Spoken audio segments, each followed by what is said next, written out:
Magandang araw po sa inyo, Sir Blair. Lalong-lalo na po sa mga giliw ninyong tagapakinig at taga-suporta sa inyong YouTube channel. Ang kwentong aking ibabahagi ay nangyari taong 1990. Nang matanggal sa trabaho ang aking ama na si Nestor, bumalik kami sa trabaho ng aking ina sa probinsya ng Bicol. Hindi ko na lamang po babanggitin ang eksaktong lugar upang mapangalagaan ang lahat ng mga taong nakatira sa lugar na yon. Pagsasaka ang naging hanap buhay namin doon. Meron kasing lupain ang aking ina na ginawa naming taniman ng pinya. Sa una po ng aming pagtira doon ay naging maayos naman ang aming buhay. Ngunit habang tumatagal, ay unti-unti naming napapansin na ang baryo ng aking ina ay meron palang misteryong itinatago. Isang nakakakilabot na karanasang hinding-hindi ko po makakalimutan. Kilalanin niyo na lamang po ako sa pangalang Rodel. At ito ang aking kwento. Anak naman, diligan mo na mga pinya natin, tanghali na eh. Nandiyan ka pa rin sa higaan mo. Tay naman ang aga-aga pa eh. Tay, bigyan niya pa po ako ng 5 minuto. Iidip lang ako. Ano bang ginawa mo kagabi at napuyat ka ng ganyan? Tay, hindi po ba inutusan niyo ako kagabi na magsunog po ng mga basura sa paligid ng taniman ng pinya? Sabi niyo pa nga po eh, kapag malapit ng anihin ng mga pinya, kailangan niyo yung pausukan. Oo nga, pero 9:00 lang yun ang gabi ah. Paano ka naman napuyat? Ay nako, pati po ba yun ipapaliwanag ko pa rin sa inyo? 9:00 nga po ako nagsimula, natapos naman po ako hating gabi na. Ay nako, nakahanap ka na naman ng palusot. Hala, sige na, bumangon ka na dyan at alagaan mo sa dilig ang pinya. Naman sabi ng antok pa nga eh. Isa pa alam niyo naman diba, ayoko po talaga na mag-alaga ng mga pinya. Iba na lang po ang iutos niyo sa akin, tay, wag lang yun. Por Diyos por santo naman batang ito. Aba, ano naman ang iuutos ko sa'yo bukod sa pinya? Wala na tayong ibang inaalagaan. Ay nako, pambihira ka talaga, oo. At saka, sino sa palagay mo ang aasahan ko sa pag-aalaga ng mga pinya natin? Tayo lang naman dalawa ang magkasama dito. Kung bakit naman kasi bumalik-balik pa tayo rito eh. Nakakainis talaga. Ano sabi mo? Anong binubulong-bulong mo dyan, ha, Rodel? Wala po. Susunod na po ako sa utos nyo. Wala naman po akong pagpipilian eh. O hala, magdala ka na rin ng itak. Dukalin mo ang lupa sa palibot ng puno ng mga pinya. Ano po, tay? Pambihira naman yan oh. Alam niyo naman po diba, pinakaayoko po sa lahat talaga ang magdukal ng lupa. Hindi po talaga ako komportable na pumasok sa loob ng taniman ng mga pinyi. Ang dami po kasing tinik ng daon, natutusok ako. Rodel, ano ka ba? Saan ka ba nakakita ng daon ng pinya na walang tinik, ha? Pambihira ka talaga, oo. Ang hirap sa'yo, ang dami mong reklamo. Parang tinik lang eh, hindi mo naman yun ikakamatay. Ang kaartean mo sa buhay ang ikamamatay mo dahil mamamatay kang dilat sa gutom. Ay, naku talaga. Nakakasura kang bata ka. Hindi niyo naman po kasi naiintindihan sinasabi ko eh. Ewan ko sa'yo. Baka gusto mong ihampas ko sa'yo itong nakasabit na dahon ng pinya sa pintuan natin. Sumunod ka na lang sa utos ko nang di na umiinit ang ulo ko sa'yo. Ano? Tatayo ka na lang ba dyan, ha? Gusto mo ba talagang tamaan? Siyempre, ayoko po. Susunod na nga po eh. Gagawin ko na nga po yung pinag-uutos niyo eh. Naman oh, bad trip talaga. Rodel, naririnig kita. Hindi na ako natutuwa sa mga pagsagot-sagot mo, ha? Baka mawala ang tamis sa mga pinya ko dahil hindi bukal sa loob mo ang pag-aalaga sa kanila. Sus, ang dami niyo naman pong pamahiin, tay. Hala, sige na. Mauna ka na at ihahanda ko na tong mga abono. Susunod na lang ako sa'yo. Teka, Huwag mong kalimutan dalhin ang pang-spray ha. Opo, Tay. 18 taong gulang ako noon nang lumipat kami sa baryo sa probinsya ng Bicol. Ayoko talaga sa lahat ang pag-aalaga ng pinya dahil sa tinik nito. Pero dahil wala naman akong ibang pagpipilian, ay napipilitan na lamang akong sumunod sa aking ama. Kakamot-kamot sa ulo na bumangon ako at bumaba sa aking katre na gawa sa kawayan. Pagkatapos ay kinuha ko ang aking itak. Nakasabit yun sa dingding ng aking kwarto. Ano pa tinatayo-tayo mo dyan, Rodel? Sige na, bilisan mo na, tanghali na. Mag-aalok pa tayo ng mga pinya sa ibaba ng bundok sa mismong sentro ng bayan. Aba, malayo yun dito. Baka madilim na ang paligid bago pa tayo matapos. Bakit naman po kasi mag-aalok pa tayo ng mga pinya eh? Marami naman pong bibili niyan sa atin eh. Mabuti na yung may tiyak tayong buyer nang hindi naman masayang ang aanihin natin na pinya. Tsaka kailangan din natin kilalanin ang mga tao sa baryo na to. Para naman hindi tayo pag-isipan na tayo ay masamang tao at walang pakisama. Hindi ko maintindihan kung bakit kailangan pa naming gawin yon. Hindi na lang ako nagsalita. Maya-maya pa ay tinahak na namin ang daan papasok sa kakahuyan. Pagdating namin sa taniman ay agad akong nagdilig, naglinis at nagdukal ng lupa. Pagkatapos ay si tatay naman ang naglagay ng pahabol na abono sa mga pinya. Pagkalipas ng 1 oras ay natapos din kami sa pag-aasikaso sa mga tanim. O sige na, Rodel. Itabi mo na ang mga gamit natin at pupunta na tayo sa bayan. Hindi po ba muna tayo kakain ng tanghalian, Tay? Kanina pa po kasi ako nagugutom eh. Doon na tayo kumain. Ang balita ko meron daw karinderya sa bayan eh. Sikat daw yon dahil sa masarap na luto ng Bicol Express. Masarap din naman po kayo magluto nun, Tay. Wala na kasing oras para magluto pa eh. Para isahan na lang ang lakad natin nang hindi masayang ang oras. Sige na. At bigla akong nagutom nang maalala ko ang ulam na Bicol Express. Itak lang ang iniwan kong nakasukbit sa aking bewang. Ang pang-spray naman ay iniwan ko sa kubo na naroon din sa taniman ng pinya. Habang naglalakad kami sa gitna ng kakahuyan, ay bigla kong naalala ang tungkol sa pagkamatay ng aking ina na si Soledad. Tay, matanong ko lang, ano po ba kasi ang totoong nangyari kay nanay? Ano po ba ang ikinamatay niya? Pambihira ka naman, Rodelo. Tama ba bang pag-usapan ng tungkol sa nanay mo? Pilit ko nang kinakalimutan na nangyari sa kanya. Tapos ipapaalala mo na naman sa akin? Aba? Pasensya na po kayo, Tay. Bigla ko lang po kasing naalala si nanay. Iniisip ko lang po, paano kaya siya nabuhay sa ganitong klaseng lugar? Liblib, tahimik, mahirap ang pamumuhay, at parang kakaiba ang mga taong naninirahan dito. Paano mo naman nasabing kakaiba? Bihira nga tayong bumaba ng bundok. Isa pa, ganito naman talaga sa probinsya eh. Tahimik at hindi pala imik ang mga tao. Siguro nga po, naninibago lang ako. Huwag mo na ulit babanggitin ang tungkol kay Soledad ha. Kapag naaalala ko siya, hindi ko naiiwasang hindi malungkot. Oo na po, hindi ko na po babanggitin ang tungkol kay nanay. Kung bakit naman po kasi konti lang ang alam kong detalye tungkol sa kanya. Ayaw niyo po kasi siyang pag-usapan natin eh. Pakiramdam ko po tuloy, may itinatago kay sa akin. Tumigil sa paglalakad ang aking ama at seryoso siyang tumingin sa aking muka.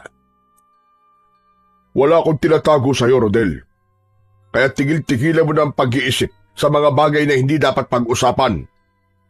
Irespeto mo na lang ang nararamdaman ko, anak. Alam mo naman na hanggang ngayon nangungulila pa rin ako sa nanay mo eh.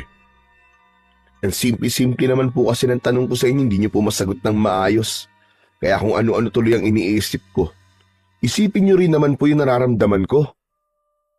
Ay nako, pagtatalunan pa ba natin to, Harodel? Aba teka, nandito na pala tayo eh. Saka ko lang napansin ang itsura ng lugar na aming nadatnan. Maraming bahay sa gilid ng mabatong kalsada. Halos lahat ay gawa ang mga yon sa kugon at kawayan na pare-pareho lamang ang mga itsura. Maraming mga tao ang masayang nagkwekwentuhan sa labas ng kani-kanilang tahanan. Ngunit nang mapansin nila kami, ay saglit silang tumigil sa pag-uusap. Nakatingin lang sila sa amin ni Tatay. Tay, tignan mo. Bakit po kaya ganyan sila makatingin? Ngayon lang kasi tayo bumaba ng bundok simula nang dumating tayo. Ganyan naman talaga kapag dayuhan, di ba? Pero tay, di ba, hindi naman po tayo dayo dito. Dito po ako pinanganak at taga rito po si nanay. Tumira rin po kayo rito ng 9 na buwan, hindi po ba? Oo nga, pero iba na siyempre kapag lumipas na ang 17 taon. Hala sige na, lapitan mo na sila at mag-alok ka ng pinya. Teka, bakit po ako tay? Kayo na lang po kaya. Ay nako, paano ka matututong mag-sales stock? Kailangan mo matutunan kung paano mag-alok ng iyong produkto. Para naman kapag wala na ako, abay kayang-kaya mo nang mag-isa. Pambihira naman oh. Hindi ko po pinangarap na habang buhay magtitinda ako ng pinya no. May sarili po akong mga pangarap. Huwag ka na nga mga tuwiran dyan, sumunod ka na lang. Sige na, lapitan mo na sila. Nakatingin na sila sa atin oh. Kahit napipilitan ay wala na akong nagawa kundi lapitan ang isang umpukan ng mga tao sa harap ng tindahan para mag-alok sa kanila ng pinya. Mawalang galang na po sa inyo mga ate, kuya. Baka gusto niyo po ng pinya. Malapit na po kaming mag-ani, 1 linggo na lang po ang palilipasin. Baka gusto niyo lang po bumili sa amin. Baka gusto niyo pong umorder. Natigilan ako dahil seryoso silang nakatingin sa akin. Hindi sila nagbago sa pagkakaupo. Para silang mga estatwa. Kaya wala na akong nagawa kundi ang lumapit kay tatay at magreklamo. Pambihira naman tayo.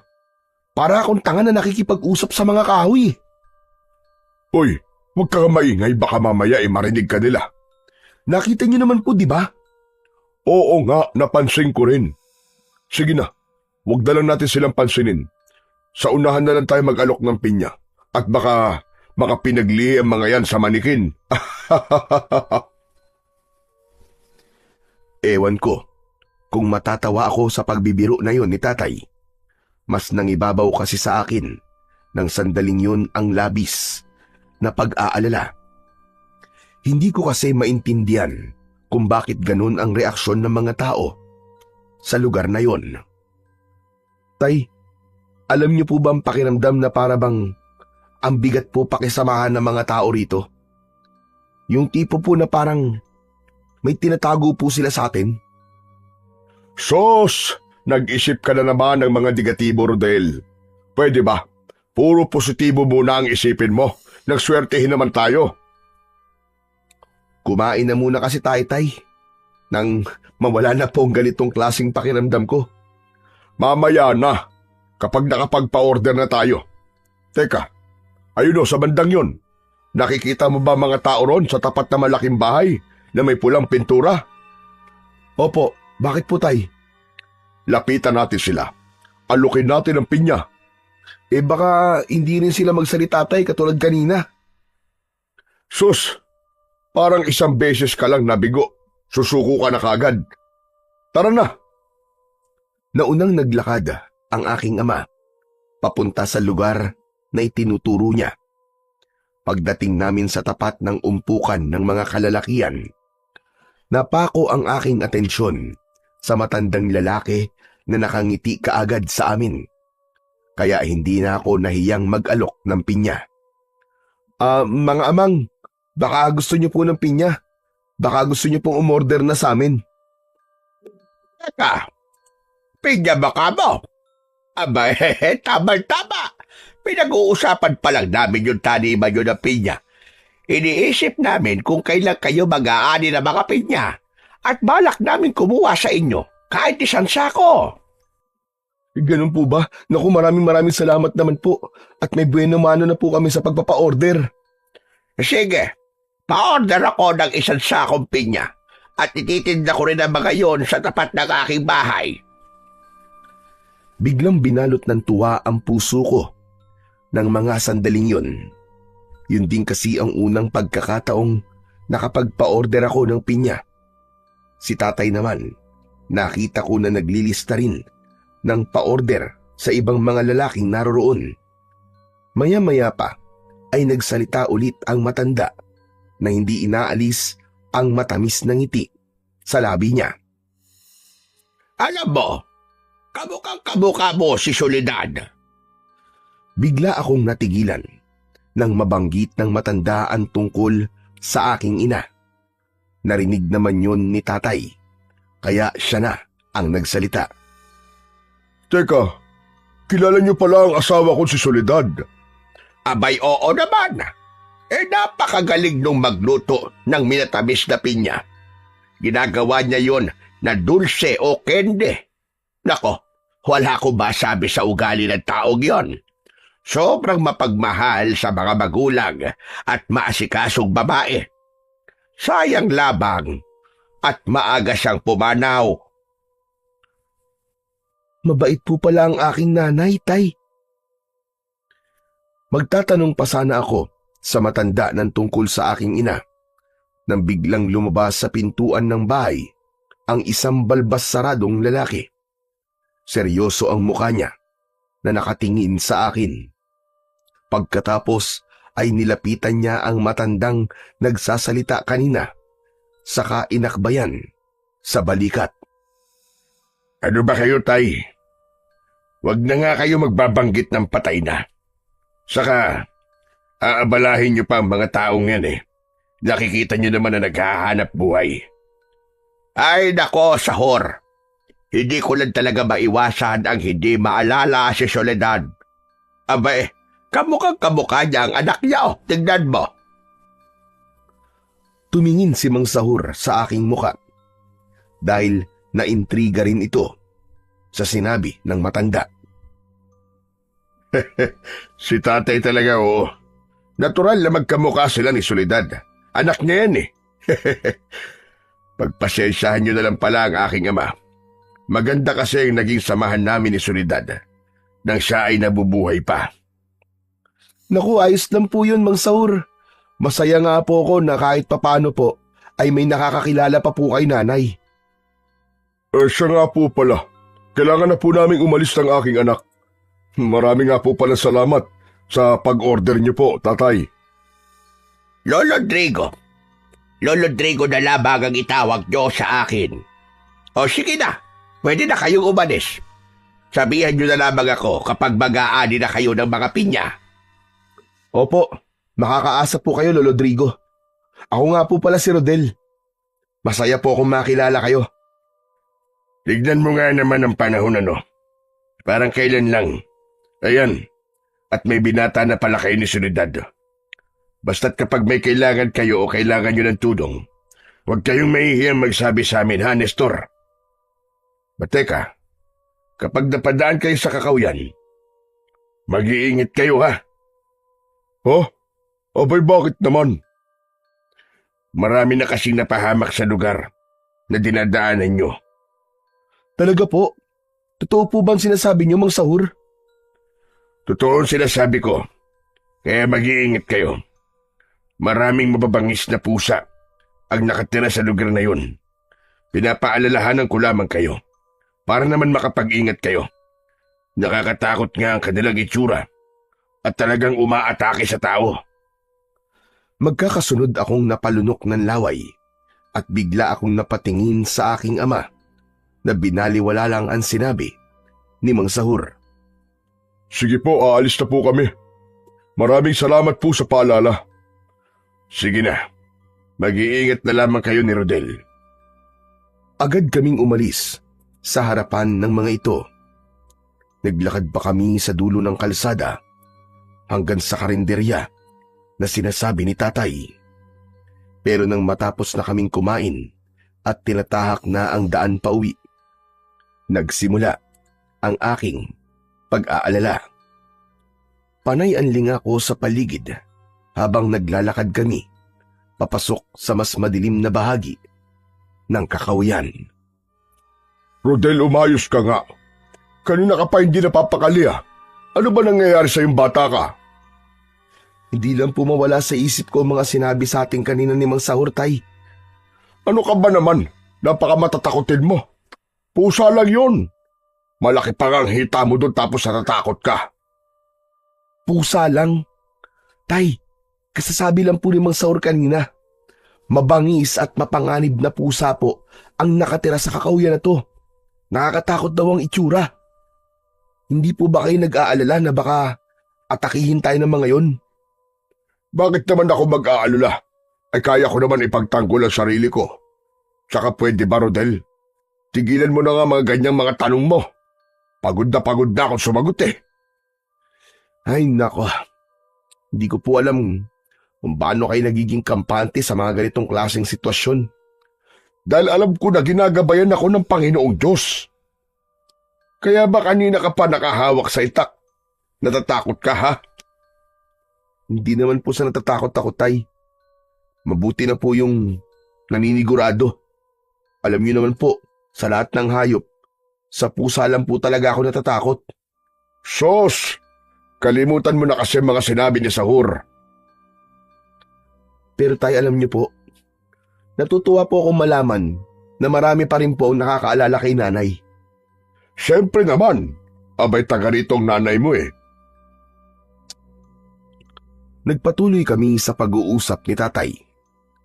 Kahit paano, nakalimutan ko ang takot na nararamdaman ko. Maya-maya pa, ay bigla akong nakarinig ng kaluskos sa aming likuran. Tumigil ako at lumingon sa hulihan ng aming daan. Kinabahan ako, naging mas alerto sa paligid. Mabilis akong tumakbo papalapit kay tatay. Naabala na sa paglalakad, sa pagtawid, sa maliit na ilog. Tay, para pong may nakasunod sa atin, Tay. Tumigil si tatay sa paglalakad at luminga sa aming paligid. Pagkatapos ay tumingin sa huli ng aming dinaanan. Ngunit wala namang kaming napansin na mayroong tao na nakasunod sa amin. Wala naman ah. Pambihira ka naman bata ka, oo. Kakasabi ko pa lang sa'yo, kalimutan mo na mga sinabi ni Sahur. Tignan mo nga sarili mo ngayon. Para kang ewan tuloy. Tatay naman eh. Paano ko naman po kakalimutan ang mga sinabi ni Man Sahur? Para namang nagsasabi siya ng totoo eh. Mukhang nakakatakot po talaga ang pusa na tinutukoy niya. Naku, tama na nga yan, tama na yan. Bilisan mo na maglakad at marami pa tayong gagawin. Wala na akong nagawa, kundi ang sumunod na lang sa aking ama. Ipinagpatuloy namin ang paglalakad at tinahak ang masukal na daan. Sa paligid ay matataas na puno na halos konti lang ang makikitang liwanag sa lugar. Maya-maya pa ay bigla kong naramdaman ang mahinang kaluskos sa aking likuran at sa paglingon ko, tinalon ako ng isang malaking pusa. Kulay itim yun. Pumatak siya sa aking paanan. Tay! Tay, tulungan mo ako! Inaatake ako ng pusa! Aba, Diyos ko po! Hawakan mo sa batok nang matanggal ang pagkakakagat niya sa binti mo! Sinubukan kong alisin ang pusa sa binti ko. Pero nagkakakawag ito habang bumubula ang bibig. Para bang linta kung sumipsip ng dugo. Kahit ipinapadyak ko ang aking paa, ay hindi natatanggal ang kanyang pangil sa aking laman.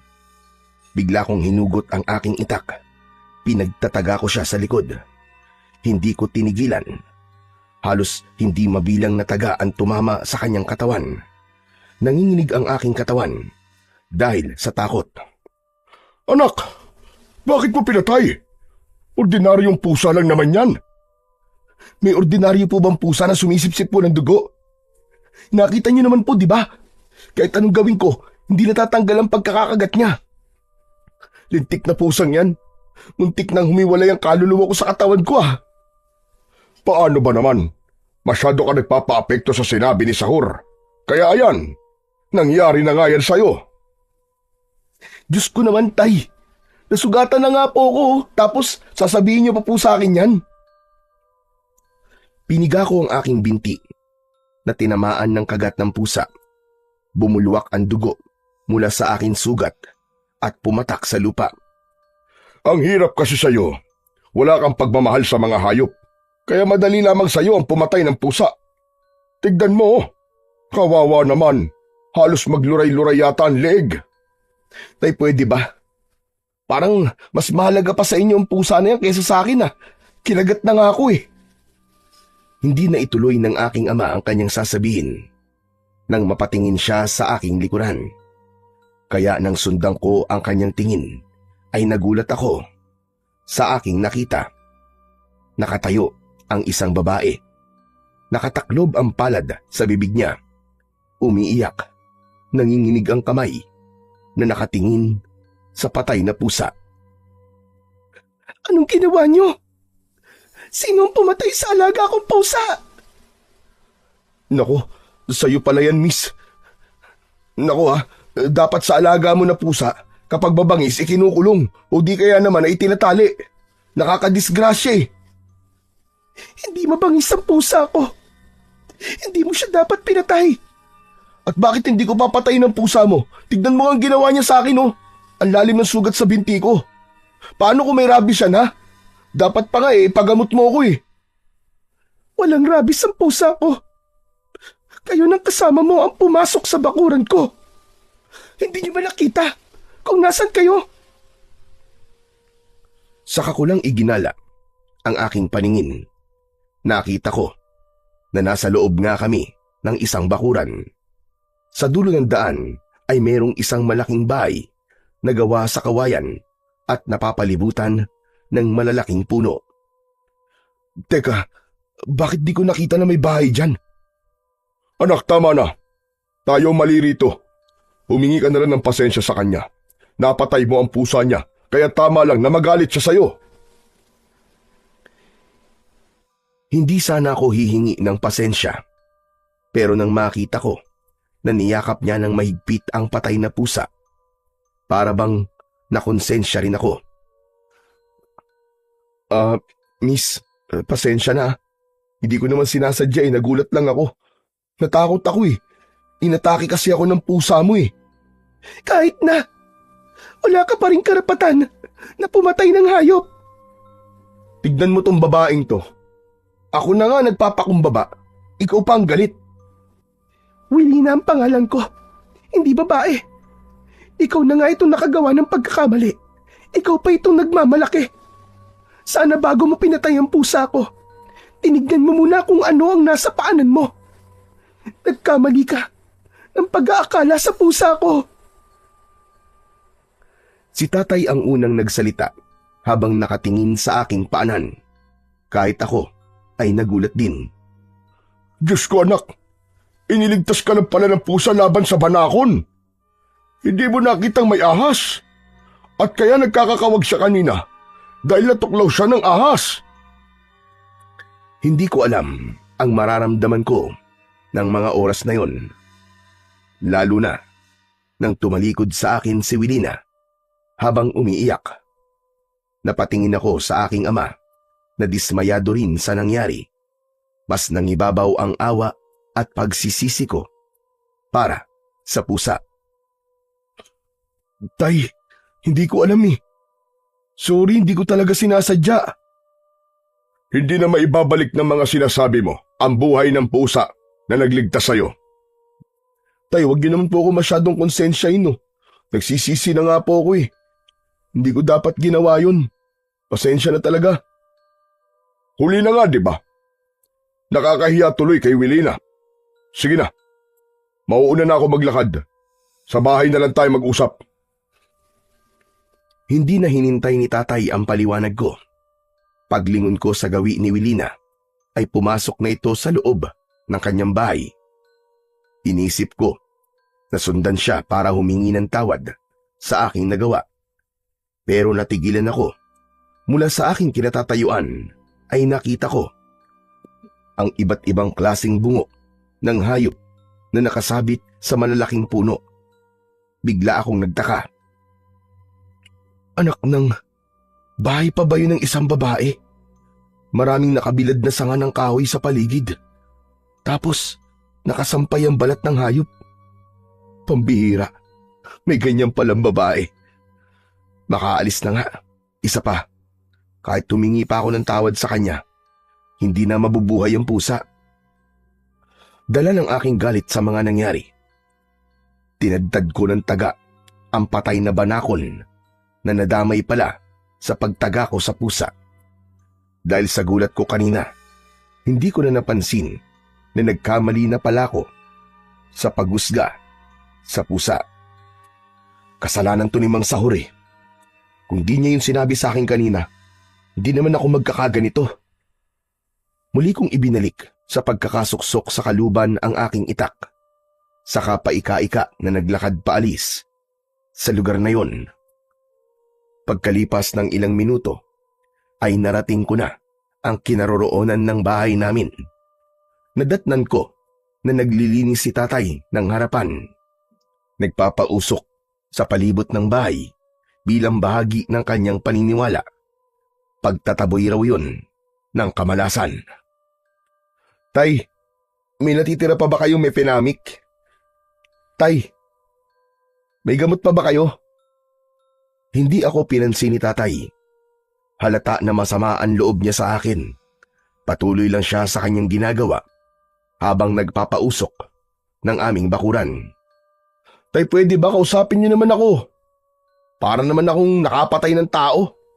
Dinaig niyo pang may-ari ng pusa eh.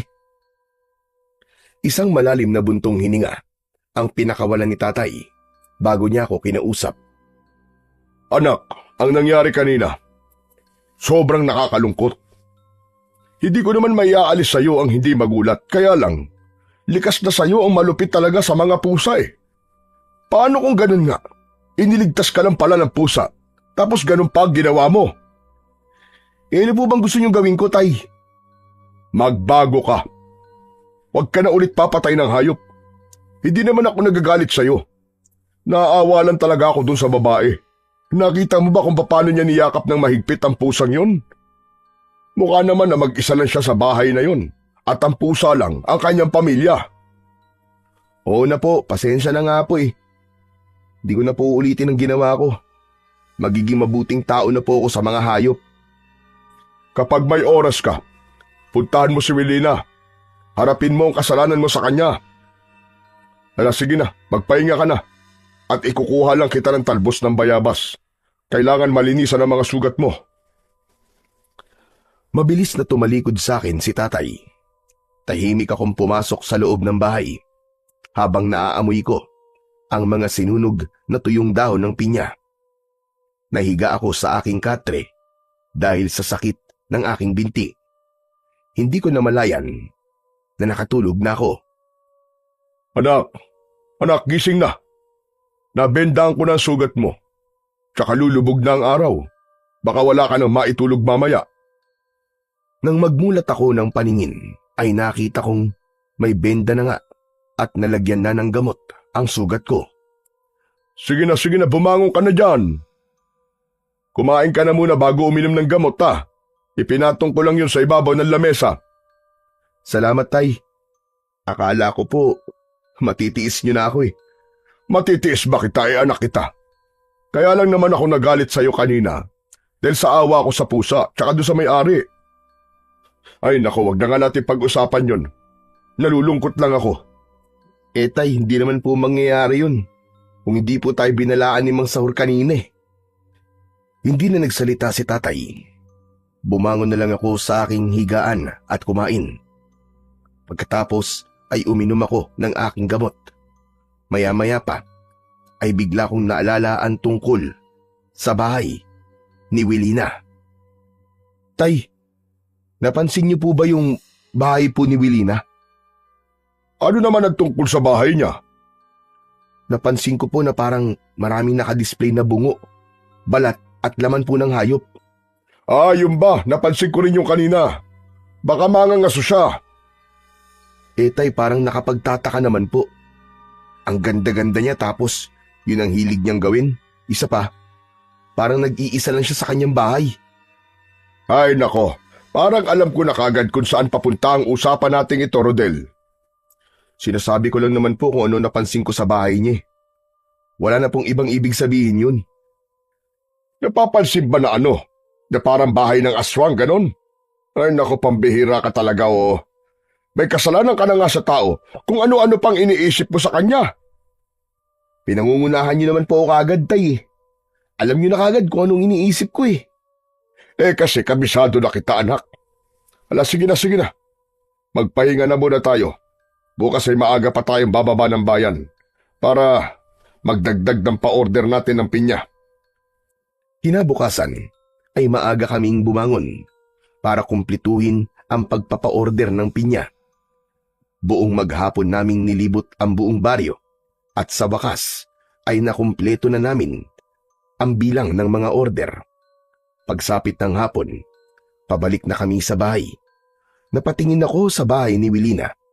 Ngunit hindi na kami tumigil sa lugar na yon. Diretso kami sa paglalakad. Ang mabuti pa kaya, kumuha muna tayo ng mga panggatong. Sige po, Tay. Doon po tayo magpunta. Mukhang maraming kahoy po sa lugar na yon. Nauna ako sa paglalakad. Ilang metro lang ang layo nun sa bahay ni Wilina. Pagkatapos ko sa kakahuyan, ay tumambad sa aking paningin ang lumang simbahan na nilulumot dahil sa katagalan. Marami rin ang ligaw na damo na nakadikit sa pader. Maya-maya pa ay naramdaman ko ang paglapit ni Tatay sa tabi ko. Oh, bakit tumigil ka? Ano ba tinitignan mo dyan? Tay, may abandonadong simbahan po pala sa lugar na to. Mukhang luma na po at napabayaan na. Oo, pero nang umalis ako sa baryong to, maayos pa yan. Teka, bakit kaya pinabayaan ang simbahan na yan? Sayang naman. Ngayon lang po ako nakakita ng simbahan na nasa gitna po ng kakauyan, Tay. Tay, sandali lang ha. May titignan lang ako. Oh, teka, saan ka pupunta, anak? Marami pa tayong gagawin eh. Mauna na po kayong umalis, Tay. Sisilipin ko lang po ang loob ng simbahan. Ay nako, bahala ka na nga. O sige, hihintayin na lang kita sa bahay. Huwag ka na magtagal dyan ha. At baka maraming ahas sa loob niyan. Isang tango lang ang itinugon ko sa sinabi sa akin ni Tatay. Saka ako pumasok sa loob ng simbahan. Pagbungad ng loob sa aking paningin, hindi santo ang nakita ko roon, kundi isang ribulto ng malaking pusa. Gawa yon sa kulay itim na kahoy. Napakunot ang aking noo dahil kahawig yon ng pusang napatay ko. Teka, hindi kaya si Wilina ang may gawa nito? Sobra naman yata ang paglapastangan niya sa simbahan na to. Iginala ko ang aking paningin sa loob ng simbahan. Nakita ko ang isang lumang altar na merong 2 itim na kandila. Pero agaw pansin sa akin ang isang baso. May bahid pa yon ng sariwan dugo. Bigla akong kinabahan. Akma ko sanang hahawakan yon nang bigla kong narinig ang kaluskos mula sa labas ng simbahan. Nahagip ng aking mga mata ang anino na biglang nawala sa likod ng pader. Dahil sa aking pag-aalala, nahawakan ko ang aking kwintas na nasa ilalim ng aking damit. Teka, bakit kaya umiinit na naman ang kwintas ko? Ang kwintas ko na yon ay ang iniwang alaala sa akin ni Nanay bago siya namatay. Pero magmula nang umuwi kami sa baryo, ay madalas ko na rin nararamdaman na umiinit yon. Muling naulit ang kaluskos sa labas ng simbahan. Nahagip ng aking paningin ang isang anino na tumakbo papunta sa kakauyan. Sandali! Sino ka? Mabilis akong tumakbo palabas ng simbahan para sundan ang anino. Pero nawala ito at kahit saan ako tumingin ay wala na akong maramdaman na may kasama pa ako sa lugar na yon. Nawala na rin ang init sa palawit ng aking kwintas. Imposible naman na si tatay ang nakita ko kanina. Nagpatuloy ako sa paghanap hanggang sa makarating ako sa gitna ng kakawyan. Nakita ko ang maraming tao na nagkakagulo. Nandoon din si tatay na nakikusyoso sa mga ito. Nilapitan ko sila at pansamantala kong nakalimutan ang tungkol sa anino na nakita ko kanina. Paglapit ko ay agad kong tinanong si tatay. Tay, ano po nangyari? Naku anak, kawawa naman yung mag-ina. Sino mag-ina, tay? Inginuso sa akin ni tatay ang pinagkakaguluhan ng mga tao at nanlaki ang aking mga mata nang makita ang mag-ina. Magkayakap sila na nakahiga sa lupa, naliligo sa sariling dugo at tadtad ng kagat sa katawan. Diyos ko, bakit naman pinatay sila? Napakawalang puso naman na may gawa nito sa kanila, tay. Ang sabi ay inatake raw sila ng babangis na pusa. Batay raw yun sa itsura ng kagat nila. Matagal na raw nangyayari ito pero hanggang ngayon ay hindi pa rin nahuhuli ang pumatay sa kanila. Diyos ko, hindi po ba't si Willie na lang ang alam kong may alagang pusa? Baka naman marami siyang inaalagaan na pusa at yun ang pumapatay sa mga tao, hindi kaya? Tumahimik ka nga. Baka mamaya may makarinig sa'yo. Hindi ka pwedeng magbintang ng basta-basta. Lalo na at hindi naman natin nakita kung sino ba talaga ang pumatay sa mag-ina. Kasi po tay kanina, may napansin po akong kakaiba nang pumasok po ko sa lumang simbahan. Di ba malapit po yun sa bahay ni Wilina? Hindi po kasi santong nakita kong nakapatong sa altar, kundi isang kulay itim na pusa na gawa sa kahoy. Kahawig po siya ng pusa ni Wilina, tay. Pambihira ka naman, oo.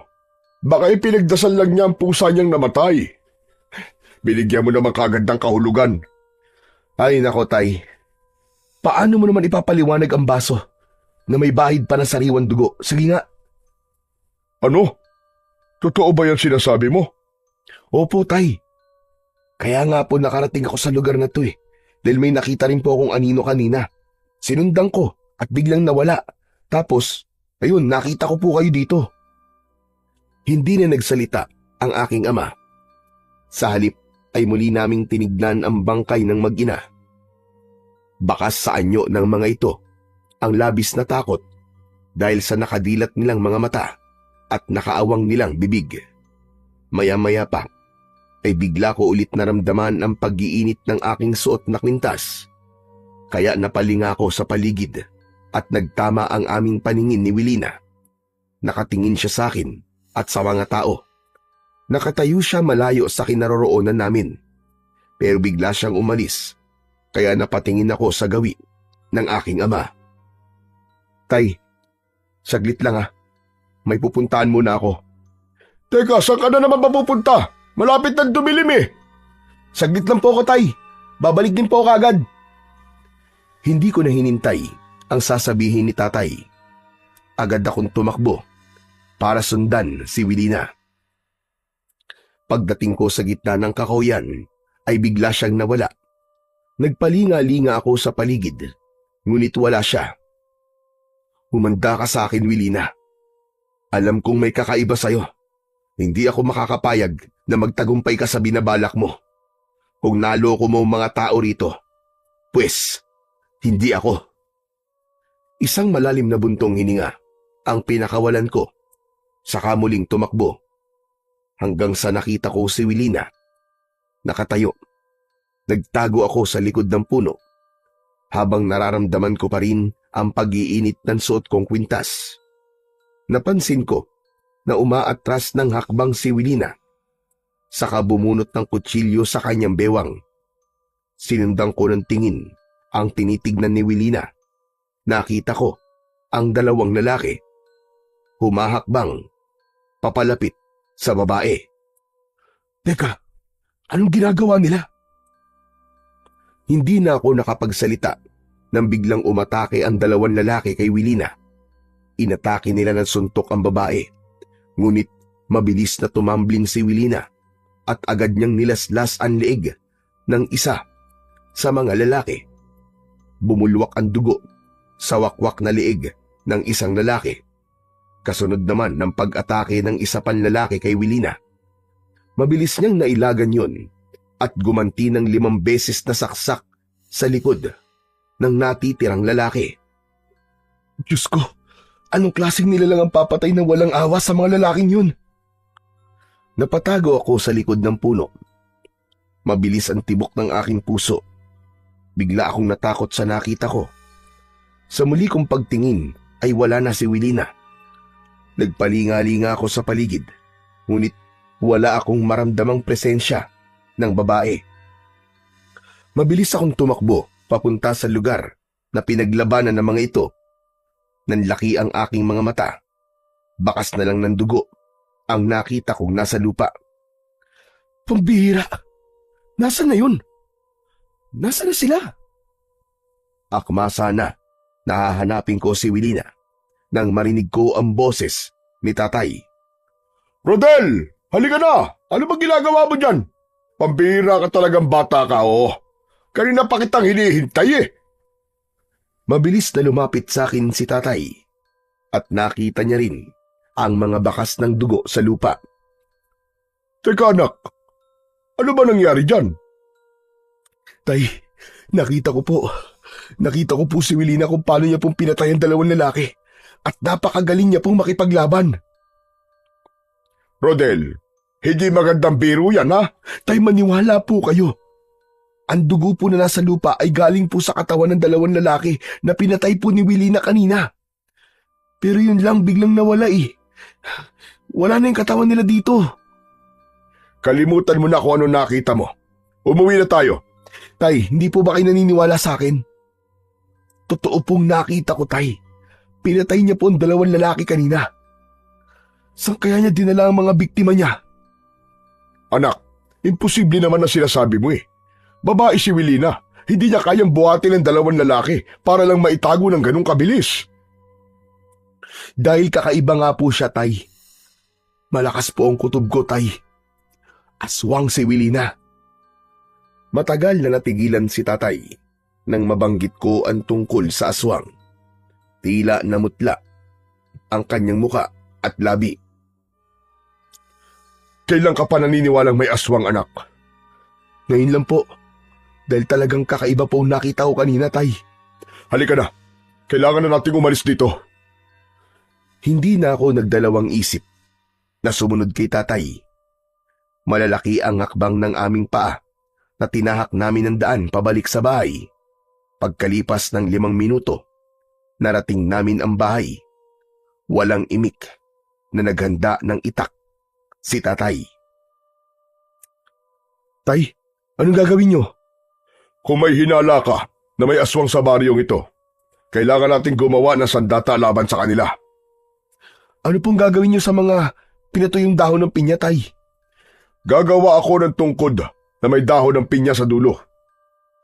Pinanood ko ang ginagawa ni tatay. Ako ang tagalagay ng maraming dahon ng pinya sa dulo ng tungkod. Pagkatapos, tinalian ni tatay ng goma ang dulo nun para ibigkis ang mga dahon. Isang tungkod na may mga dahon ng pinya sa dulo at sa kabilang dulo naman ay talim na kasing talas ng blade. Kakaibang sandata to, Tay. Saan niyo po ito natutunan? Natutunan ko ito noon sa aking lolo. Kailangan natin paghandaan ang muling pambibiktima ng aswang, Rodel. Kung nakita mong pagpatay ng aswang, siguradong sasalakay siya para patayin ka. Dahil itatago niya ang kanyang pagkatao sa lahat. Hindi po ako natatakot sa kanya, Tay. Paghahandaan ko po siya. Pagsapit ng gabi, ay panay ang silip ko sa labas ng aming bintana. Habang hawak-hawak ang ginawa naming sandata, si tatay naman ay nagsusunog ng dahon ng pinya sa palibot ng aming bahay. Biglang dumating ang isang hanay ng mga lalaking nakangising nakatingin sa aming kinaroroonan. Hinanap kagad ng aking paningin si Wilina. Ang ipinagtataka ko lang kung bakit maraming tao sa labas ng taniman ng aming pinya. Tay, may mga tao pong dumating. Napatingin din sa gawin ng mga tao si tatay. Pagkakita niya sa mga taong nakatayo sa unahan ng pinyahan, ay nahalata ko ang pag-aalala sa kilos ng aking ama. Maigpit niyang hinawakan ang ginawa naming tungkod kanina. Anak, hindi sila mga normal na tao. Humanda ka. Mukhang tayo talaga ang pakay nila. Hindi pala nag-iisa si Wilina. Marami siyang alagad. Nang mga sandaling yun, ay bigla akong nakaramdam ng takot. Lalo pa, at halos lahat sila ay nakatingin sa akin. Umaangil sila ng malakas. Pagkatapos ay sabay nilang pinunit ang kanilang suot na damit. Nagbago sila ng anyo at tumambad sa aming paningin ang malalaking pusa na kasinlaki ng tigre. Tumutulo ang kanilang malapot na laway habang walang tigil sa pagngiyaw. Tay, anong klaseng aswang sila? Sila ang mga aswang na tinatawag na kiwig, anak. Mapanganib sila, kaya maging alerto ka sa paligid. Napansin ko na hindi sila makatawid sa taniman ng aming pinya. Sa halip, umikot sila sa gilid nito. Hindi na ako nakagalaw nang makitang sinugod ng malalaking mga pusa si tatay. Muntik siyang tamaan ng kalmot sa likod. Mabuti na lamang at mabilis kumilos ang aking ama. Umikot siya at tumalon. Hinampas niya sa likod ang mga aswang. Bumagsak sila sa lupa habang umaangil dahil sa sakit. Sa bintana na ako dumaan dahil sa pagmamadali. Mabilis akong lumapit kay tatay. Tay, marami sila. Delikado po tayo. Basta gamitin mo lang ang tungkod. Lahat ng lumapit sa'yo, hambalusin mo sa likod. Pagharap ko, ay 2 pusa kagad ang umatake sa akin. Naiwasan ko yun at hinampas ko sila ng tungkod sa kanilang likod. Kitang-kita ko ang bumaon na mga tinik sa kanilang laman dahil sa malakas naming sandata. Kumari pa sila ng takbo papalayo sa amin. Nagulat na lang kami nang biglang dumating si Lolo Rodrigo. Sugatan siya habang nakikipaglaban sa mga aswang. Lolo, ano pong ginagawa niyo rito? Umalis po kayo dyan! Mga halimaw po mga yan! Naparito ako para iligtas kayo. Lalapitan ko siya, anak. Magbantay ka lang dito. Mabilis na tumakbo papunta sa kinaroroonan ni Lolo Rodrigo ang aking ama.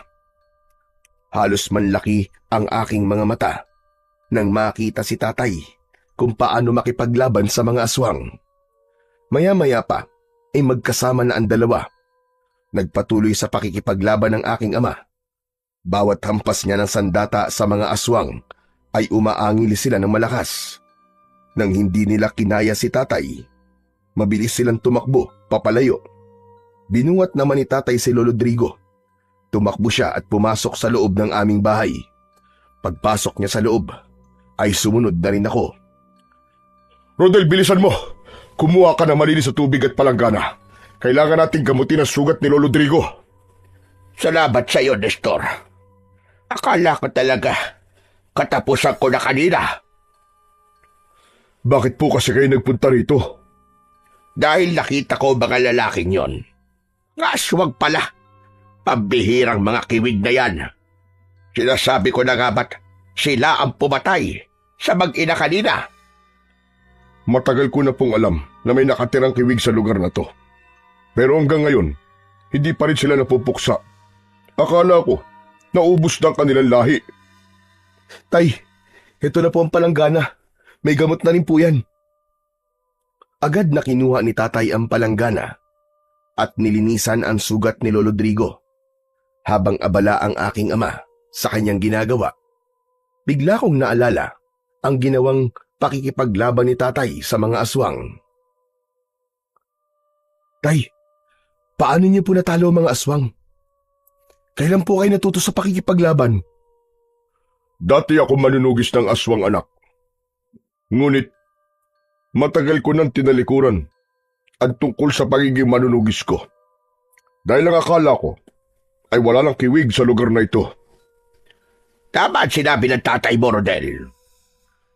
Matagal na nahimik ang mga kiwig at hindi namin alam kung bakit bigla silang nagparamdam. Ang buong akala talaga naming lahat, naubos na kanilang lahi. Hindi po kaya may kinalaman dito si Wilina? Sinalakay tayo ng mga aswang magmula po nung makita ko siya, tay. Simula nung makita ko pong pinatay niya ang 2 lalaki kanina. Si Wilina po talaga ang aswang. Yan din ang hinala namin, kahit nang una pa siya dumating dito. Natigilan ako sa sinabi ni Lolo Rodrigo. Dumating? Kung ganun po, dayo lang pala siya sa baryong to. Oo, nauna lang siya sa inyo ng 2 buwan. Magmula na dumating siya, may nangyayari ng kababalaghan dito. Marami ang namamatay sa kakahuyan kung saan ay malapit sa kanyang bahay. Kilala niyo po ba ang kamag-anak niya at kung bakit po siya nandito? Walang nakakakilala sa kanya rito. Bihira siyang makita sa baryo. Sinasabi ko na nga ba't sa una pa lang, alam ko nang kakaiba siya. Sa tingin ko, siya ang reyna ng mga kiwig. Pero bakit po kami ang sinalakay ng mga tauhan niya? Marahil nararamdaman niya na malalaman mo na ang kanyang sikreto. Magsasalita pa sana ako nang bigla kaming nakarinig ng malakas na sigaw mula sa labas ng bahay namin. Ay! Lumabas kayo riyan! Ilabas niyo ang matanda! Ibigay niyo sa akin si Lolo Rodrigo kung ayaw niyo madamay! Isuko niyo ang matanda! Ako ang lumabas at hinarap ko si Wilina. Nakatayo siya sa gitna ng taniman ng pinya. Nakahawak sa 2 punyal na kumikislap sa liwanag ng buwan. Marami siyang sugat sa katawan. Bakit? Anong kailangan mo kay Lolo Rodrigo? Papatayin mo rin ba siya? Kagaya ng pagpatay mo sa 2 lalaki kanina? Wala kang alam. Kaya huwag kang makialam dito. Ibigay mo sa akin na matandang pinapasok nyo sa bahay nyo. Hindi ako makakapayag na makuha mo siya. Hindi mo alam ang ginagawa mo. Alam ko kung anong ginagawa ko. Alam ko na isa kang aswang. Kaya hindi ka magtatagumpay. Magdadaan ka muna sa ibabaw ng aking bangkay bago mo siya makuha. Ipinagkiskisan ni Wilina ang 2 talim bilang pagpapakita ng pakikipaglaban sa akin. Kung makikipagmatigasan ka, mapipilitan akong labanan ka. Pagkasabi nun ni Wilina, ay agad siyang sumugod sa aking kinaroroonan. Ni hindi ko napansin kung saan nanggagaling ang sipa niya at hindi ko yun naiwasan. Gumanti ako sa kanya ng suntok, subalit na ilagan niya yon. Sa kanyang pagtayo, tumama sa ilalim ng aking panga ang kanyang kamao. Bumagsak ako sa lupa. Huwag mo akong pakikialaman.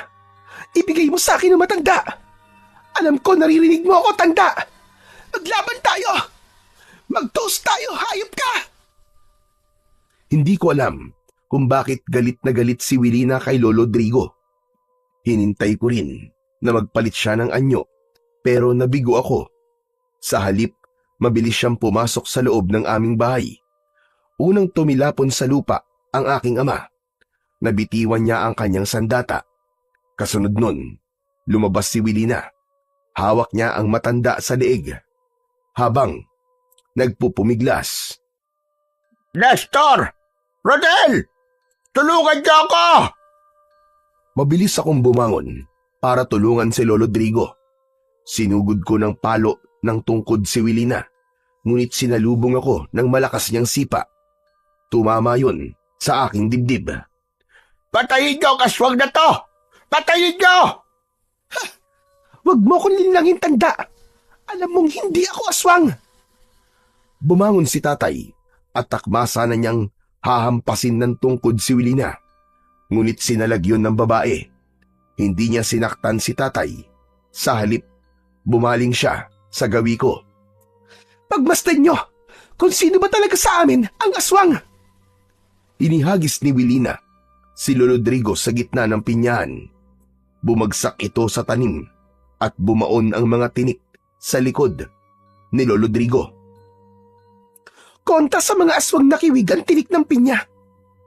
Ang sugat sa kanyang likod ay hindi kayang abutin ng kanyang dila. Kaya hindi niya yan magagawang pagalingin kaagad. Huwag mo kami linlangin. Alam kong ikaw ang reyna ng mga aswang na kiwig.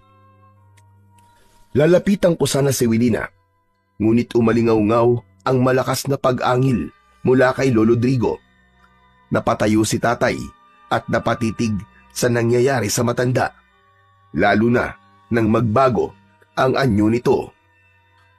Anak ng isang aswang si Lolo Rodrigo. Paano nangyari yun? Siya ang pinakamatandang supremo ng mga aswang na kiwig. Sa mga sandaling yan ay magsisimula ang paggapang ng sugat sa kanyang katawan.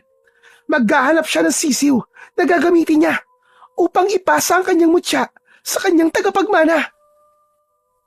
Unti-unting nagbago ang anyo ni Lolo Rodrigo. Naging isang malaking pusa ito, saka mabilis na tumakbo papalayo sa aming kinaroroonan. Hahabulin sana namin ni tatay, kaya lang ay pinigilan na kami ni Wilina. Hindi na magtatagal ang buhay niya dahil sa tinik ng pinya na bumaon sa kanyang likod. Una na kaming naglaban kanina. Ako may gawa ng sugat niya sa likod. Yun ang kahinaan ng mga kiwig. Habang hindi pa niya nahahanap ang kanyang pagpapasahan ng mutya, matinding paghihirap ang dadanasin niya.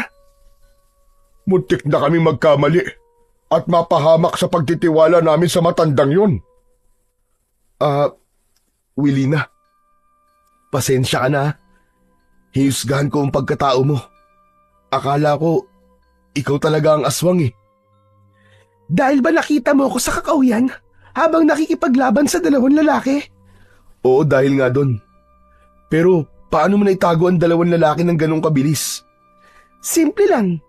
Pagkatapos ko silang mamatay, gamit ang aking punyal, bumalik sila sa pagiging ordinaryong pusa.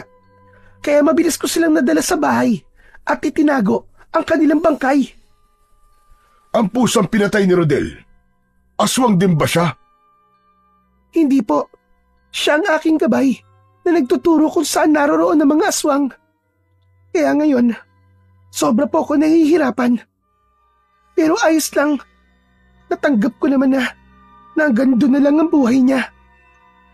Tay, Wilina, ang mabuti pa, sa loob na tayo ng bahay mag-usap. Baka bumalik pa ang mga aswang eh. Mabilis kaming pumasok sa loob ng aming bahay. Agad na umupo si Wilina sa mahabang bangko, kaharap ng lamesa. Ipinatong niya ang kanyang sandata sa ibabaw nun. Hindi ko alam kung bakit lumipat kayo sa baryong to. Taga rito ang aking asawa. Nang mawalan ako ng trabaho, nagtanim ako rito ng mga pinya. Sa tingin ko may iba ka pang dahilan bukod sa pagtatanim ng pinya. Hindi niyo ba alam na pinamumugaran ito ng mga aswang na kiwig? Lahat ng mga taong nakatira sa lugar na ito ay mga aswang. Kung ganun, matagal mo nang alam na tirahan ito ng mga aswang. Oo, kaya nga alam ko na may iba ka pang dahilan bukod sa pagtatanim ng pinya. Tama ba? Namatay rito ang asawa ko.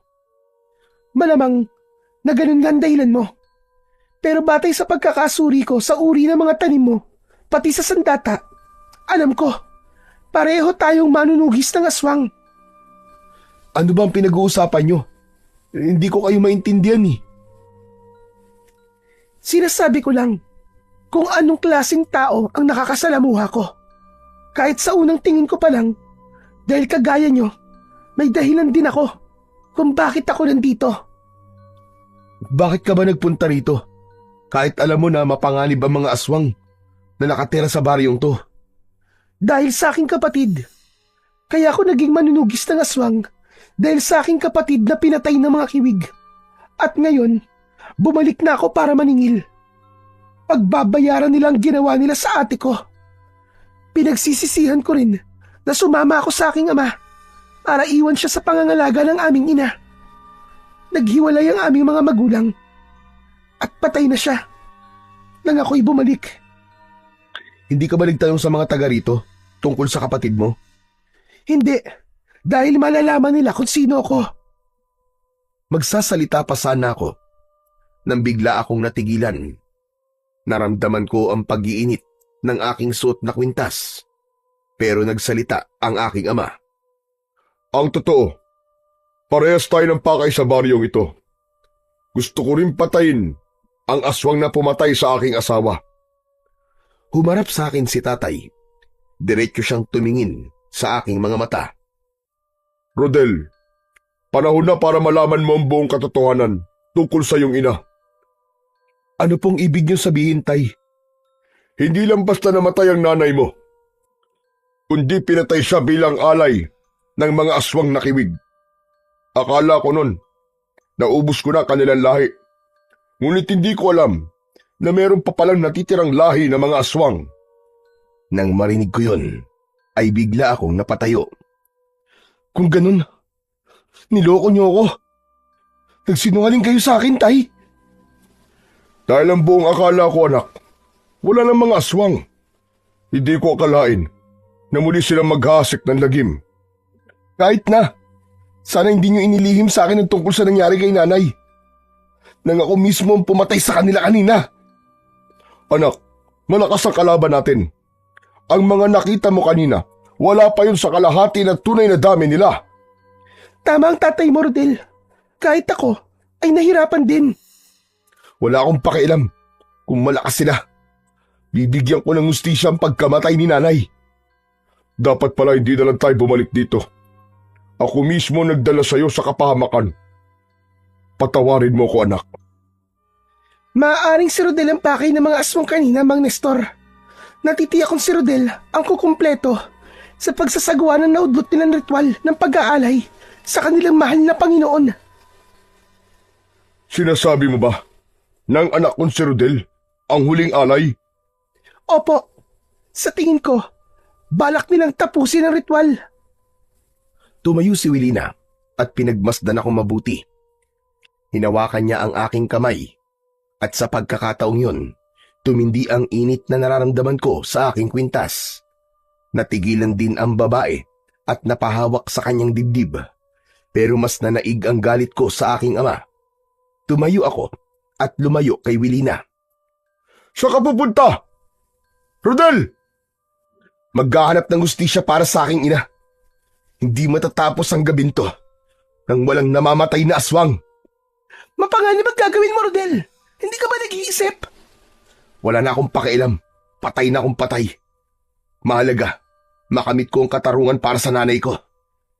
Kung si Lolo Rodrigo ang supremo, natitiyak kong pati ang kanyang anak na si Mang Saur ay aswang din. Hindi ko na hinintay na magsalita at pigilan ako ng aking ama. Gusto ko lang din mapag-isa ng mga sandaling yon. Lalo pa at hindi ko maintindihan kung bakit umiinit ang suot kong kwintas. Mabilis akong tumakbo, papunta sa kakauyan at tinakandaan papunta sa lumang simbahan. Natitiyak ko na doon magsasagawa ng ritual ang mga aswang nakiwig. Pagdating ko sa lumang simbahan, narinig ko kagad ang boses ni Lolo Rodrigo. Nagtago ako sa likod ng pader, sa gilid ng bintana, kung saan ay kitang-kita ko ang mga nangyayari sa loob. Hindi ko na kaya, anak. Hindi ko na kaya ang sakit. Tay, sino may gawa nito sa inyo? Ang pamilya ni Soledad. Sina Rodel at Nestor. Ipaghiganti mo ko sa kanila, anak. Nararamdaman ko na malapit na akong mamatay. Nakita ko na sumuka ng kulay itim na likido si Lolo Rodrigo. Kasunod ng pag-ubo niya ng malakas, sumigaw ang mga taong naroon habang ang matanda ay nakahiga sa lamesang kahoy. Isang sisiw ang inilagay ni Mang Saur sa bibig ni Lolo Rodrigo. Pagsisisihan nilang ginawa nilang ito sa iyo, tay. Kasama ng hayop na babaeng yun. Umalingaw-ngaw ang malakas na boses ni Mang Saur sa loob ng simbahan. Habang pinapanood ko sila, nagbago ang kanilang mga itsura. Naging mabangis na pusa ang mga ito, habang si Lolo Rodrigo naman, nagkikikisay ang katawan, habang tumitirik ang mga mata. Ano kayang ginagawa nila? Teka, hindi kaya nagsasagawa na sila ng ritual? Hindi ko inaalis ang paningin ko sa kanila, habang pigil-pigil ko ang aking hininga. Ganun na lang ang panlalaki ng aking mga mata nang bigla nilang kinain ng katawan ni Lolo Rodrigo. Sa pagkakataong yun, hindi ko na napigilan pa ang hindi masuka. Dahil dun, biglang tumigil ang mga aswang. Tignan nyo! Kung anong maingay na yun! Bilisan nyo! Diyos ko, napansin yata nila ako. Nagmamadali akong umikot sa kabilang gilid ng simbahan upang magtago sa mga aswang na kiwig. Lumabas ang mga ito sa simbahan. Maya-maya pa ay narinig ko ang boses ni Mang Sahur sa akin likuran. Nandito siya! Hulihin nyo! Nagulat ako, kaya hindi kagad ako nakatakbo. Sumugod ang mga aswang pero lumaban ako. Tumakbo ako, ngunit hinarangan ako ng mga alagad ni Mang Sahur. Agad silang umatake sa akin ng kalmot. Naiwasan ko mga yon at gumanti ng suntok sa kanilang muka. Huwag niyong hayaan na makatakas ang hayop na yan! Siyang pumatay sa aking ama! Kalokohan! Ang mga alagad mo ang kumain sa katawan ng tatay mo! Masaol pa kayo sa halimaw! Tradisyon namin yun! Para walang sayang! Hulihin siya! Tumakbo ako, papunta sa taniman ng aming pinya. Ngunit bago pa ako makarating doon, tumama sa likod ko ang kalmot ng aswang. Paglingon ko, nakita kong lumundag ng mataas si Mang Sahur. Sakto ang pagbagsak niya sa kinatatayuan ko at tumama ang malakas niyang suntok sa aking muka. Bagsak ako sa lupa. Sige, dalhin siya sa kuta. Huwag kayo mag-iiwan ng bakas. Hahayaan natin siyang hanapin ang kanyang ama. Pahihirapan ko rin siya, kagaya ng ginawa niya sa aking ama. Masyado mo minamaliit ang kakayahan ni tatay. Kapag nalaman niya na hawak niyo ako, magtago na kayo sa saya ng nanay niyo dahil papatayin nila kayo. Kahit na anong pagpupumiglas ang gawin ko, hindi ako makawala sa pagkakahawak ng mga aswang na kiwig sa aking braso.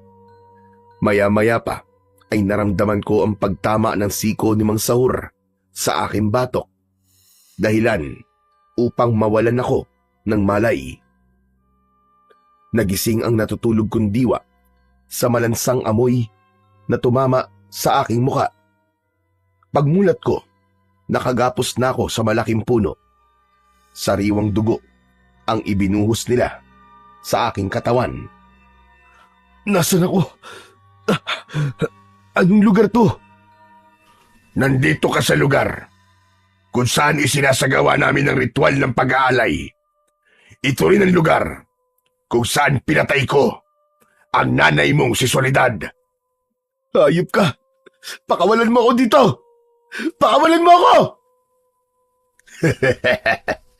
Hindi ka na makakatakas dahil dito ko gagawin ang pagpapahirap sa'yo. Para naman maramdaman din ni Nestor ang sakit na nararamdaman ko ngayon. Mula sa umpisa, magmula nang piliin siya ni Soledad kesa sa akin. Anong ibig mo sabihin? Ako ang unang kasintahan ni Soledad bago siya inagaw ng iyong walang kwentang ama. Wala siyang kaalam-alam na ako ang unang minahal ng nanay mo. Kaya lang, pinaibig ko lang siya para sa isang layunin, ang ialay sa aming mahal na Panginoon kasama ng kanyang magiging unang anak. Tumayo si Mang Sahur. Lumapit siya sa apoy na merong nakasawsaw na bakal. Nagbabaga yun na halos kasing kulay ng kahil. Hugis sungay ang dulo nun. Anong gagawin mo? Anong gagawin mo sa akin? lalagyan kita ng tatak sa dibdib. Sige, tanggalin ang kanyang damit. Kumuha ng kutsilyo ang inutusan ni Mang Sahur at sinira ang damit ko sa pamamagitan ng paghiwa sa tela. Nagpumiglas ako, ngunit nakagapos ang aking mga kamay hanggang sa maramdaman ko ang pag-iinit ng aking suot na kwintas. Natigilan si Mang Sahur nang makita yon. Tignan mo nga naman ang pagkakataon. Kapag inaabot ka ng swerte, suot mo pala ang pinaka-aasam-asam kong mutya ng pinya. Kaya naman pala, may mabigat akong enerhiyang nararamdaman sa'yo. Dahil nasa iyo ang kwintas de Soledad. Nang mga oras na yon, ay nabigyan ng pangalan ang suot kong kwintas. At sa pagkakataon din na yon, ay naisip ko na umiinit ang aking mutya kapag nasa paligid ng aswang. Ang isang katanungan na lamang na natitira sa aking isip ay kung bakit umiinit din yon kapag kasama ko si Willie na. Bigla ako nagulat sa biglang pagtama ng kamao sa aking muka. Kasunod ng pagdidikit ng bakal sa aking dibdib. Napasigaw ako ng malakas dahil sa labis na sakit. Sige, sumigaw ka lang ng sumigaw. Wala namang makakarinig sa'yo. Nang tinanggal ni Mang Sahur ang pagkakadikit ng bakal sa aking dibdib, ay ngumisi siya. Hinawakan niya ang suot kong kwintas, pero napaso at tumalsik si Mang Sahur. Halos mabaliw siya sa galit. Lumapit siya sa akin at binayo niya ako ng isang malakas na suntok sa dibdib. Nagbalik si Mang Sahur sa dati niyang anyo bilang isang tao. Ganon din ang kanyang mga alagad. Tumambad sa aking paningin ang itsura ng mga tao. Yun ang mga kalalakihang nakita ko sa baryo nang mag-alok kami ni tatay ng pinya. Anong gagawin niyo? Ipapakita ko sa'yo kung paano kami kumain ng tao. Sumenya si Mang Sahur sa kanyang mga tauhan at mula sa kubo ay inilabas nila ang mga biyag. Mas lalo akong nagpumiglas sa pagkakagapos nang paluhurin ang mga babae. Sa harapan ko, umiiyak ang mga ito habang nakagapos ang mga kamay sa likod. Ang 5 dalaga na sa tingin ko ay dayo sa baryo. Mga demonyo talaga kayo! Pakawalan niyo sila! Wala silang kinalaman dito! Sila mga babaeng sumasama sa mga lalaking hindi nila kilala. Para sa amin, pagkain namin sila. Huwag mo silang sasaktan, demonyo ka! Wala silang kasalanan sa inyo! Huli na para sa sinasabi mo. Nakalaan sila para sa pagsalubong ng pagiging bagong supremo ko. Huwag kang kukurap, Rodel. Gusto kong makita mo kung gaano sila kahalaga sa pagiging aswang namin. Hindi ko na sila napigilan nang sakmali nila ang leeg ng mga bihag. Para lamang silang pumupunit ng papel kapag winawakwak nila ang tiyan ng mga biktima. Kung kanina, ang naririnig ko ay iyak. Ngayon naman ay tunog ng pagmuya na sarap sa putahing nakahain sa kanila. Tama na! Tama na! Mga alimaw kayo! Tama na! Para bang wala silang naririnig sa mga sigaw ko habang ang dugo ng mga biktima ay inihahaplas nila sa kanilang balat.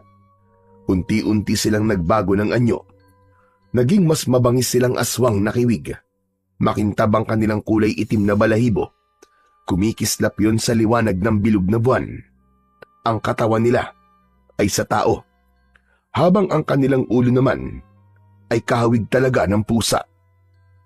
Umangil sila na masakit sa aking pandinig. Lumapit sa akin si Mang Sahur. Hawak niya ang ulo ng babaeng pinatay nito. Umaalingasaw ang lansa sa paligid. Ganap na akong halimaw na mas malakas pa sa lahat ng mga aswang. Ngayon naman, ikaw naman ang aking lalapain. Inihagis ni Mang Sahur ang pugot na ulo ng biktima. Tangka na sana nalalapit sa akin ang pinuno ng mga aswang. Lumipad sa ere ang kutsilyo. Bumaon yun sa kamay ni Mang Sahur. Napasigaw ito sa labis na sakit. At sa pagtingin ko sa pinagmulan ng kutsilyo, nakita ko si Wilina, nakatayo kasama ang aking ama. May mga dala silang tungkod. Kami ang harapin mo, halimaw ka! Pinatay mo ang kapatid ko! Ako naman ang papatay sa'yo ngayon! Nagpaserko-serko sa ere si Wilina. At pagbagsak niya sa lupa, sakto yun sa tapat mismo ni Mang Sahur.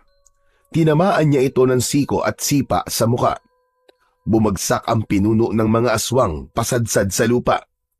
Saka ako nilapitan ni Wilina at tinanggal ang pagkakagapos sa kamay ko. Sakto na natanggal niya ang tali ay tumilapo naman ang babae sa lupa.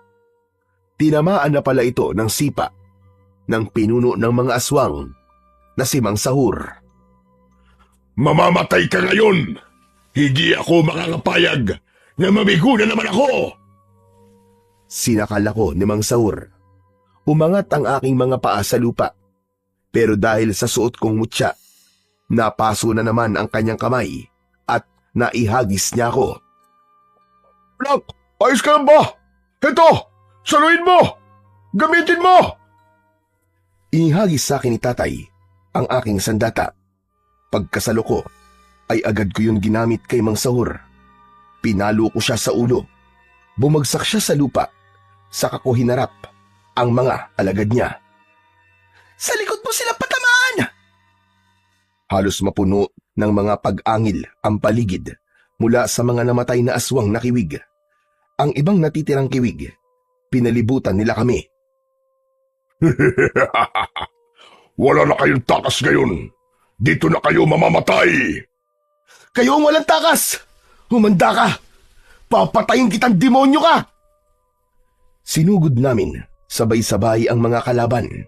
Bawat tamaan ng aking sandata ay nagkikisay ang kanilang katawan hanggang sa mamatay. Si tatay naman ay mabilis na kumilos. Sinaksak niya ng dulo ng tungkod ang lahat ng lumapit na aswang. Ngunit nagulat kami sa biglang paglitaw ng ibang mga aswang mula sa likod ng mga puno. Anak ng teteng, oo.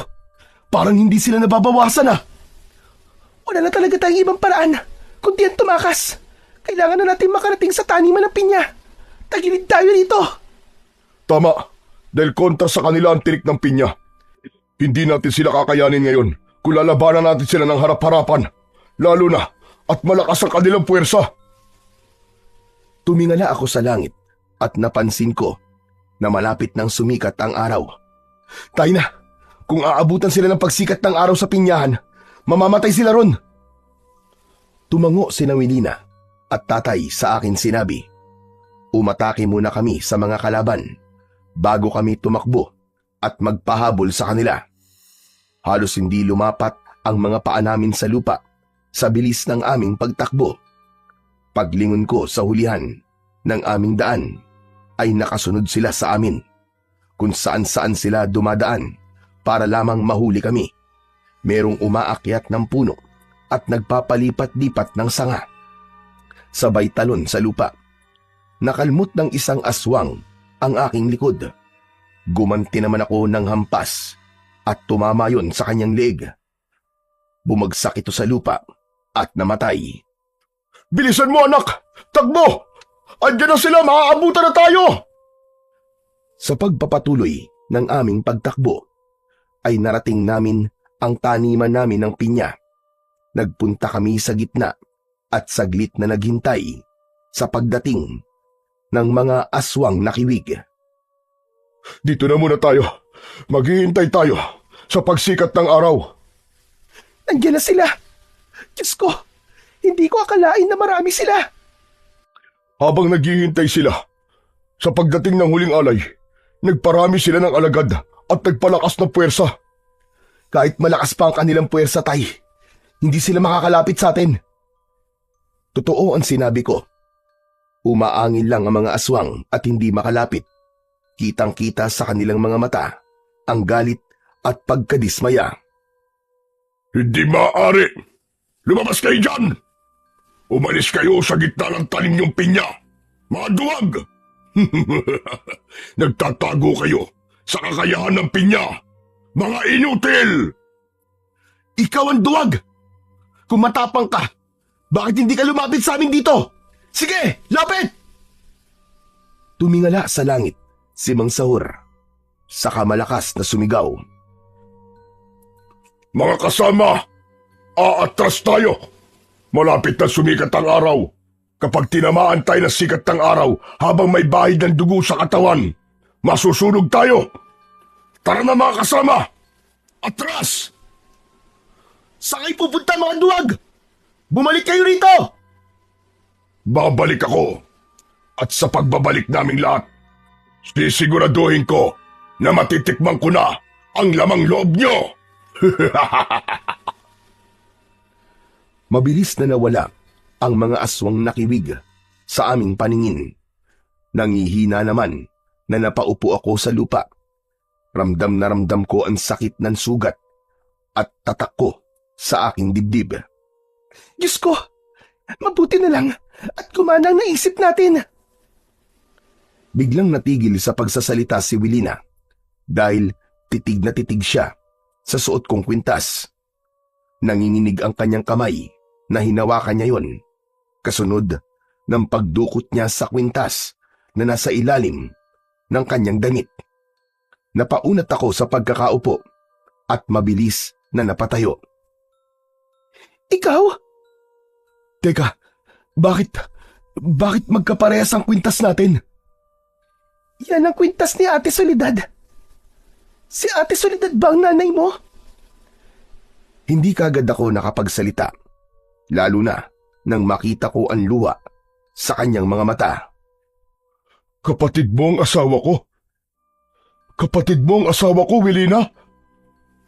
Oo.